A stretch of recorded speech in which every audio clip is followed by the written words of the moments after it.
As we trace back our spiritual lineage to the early centuries, we find the Christian church a maligned religion. It was not popular. Many of the Christians in the early centuries paid the ultimate price for their faith with their lives. The Colosseum in Rome stands today as a testament of this fact. Under pagan Rome, the Christian church struggled along, but one thing was sure.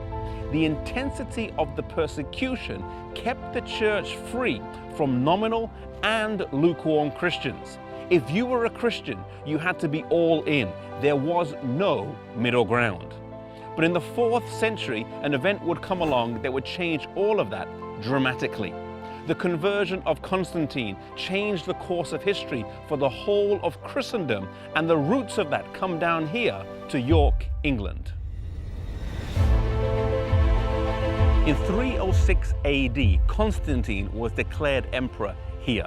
His father, Konstantinus, was in Britain from 305 to 306 AD, and Konstantin was with him until his death. He was then declared emperor, but it was not to be a smooth sailing. There were counterclaims to the emperorship from Licinius and Maxentius.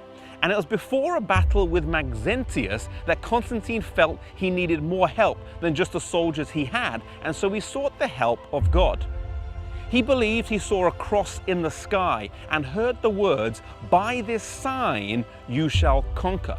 He took this as a sign to convert to Christianity, and a major switch began to take place. Rome would go from being pagan to papal, from paganism to professed Christianity.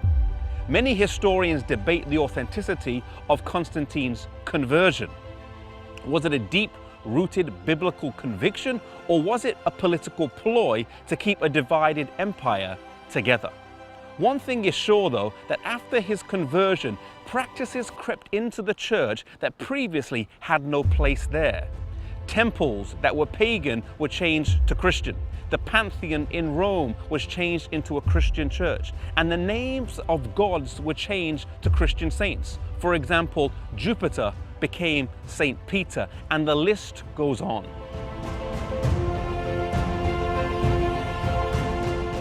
While some were happy for these changes and welcomed the lack of persecution and their newfound status, there were many Christians all over Europe who resisted these changes. For them, the persecution continued as they stayed out of line with the Mother Church.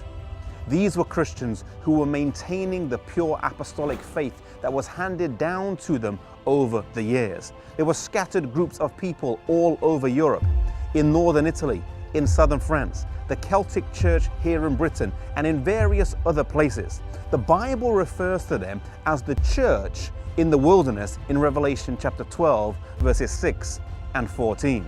They were not always the biggest, they were not always the largest, but God would always have a people that were true to Him and that were faithful to His word. And so from this point on, two branches of the church would emerge. The recognized, the mainstream, but the compromised church, and then the persecuted, often the smaller, but the pure church. The question for us today is, which one of these two are we a part of? May we never compromise truth for popularity. May we be faithful to God and to His word, no matter what the situation is.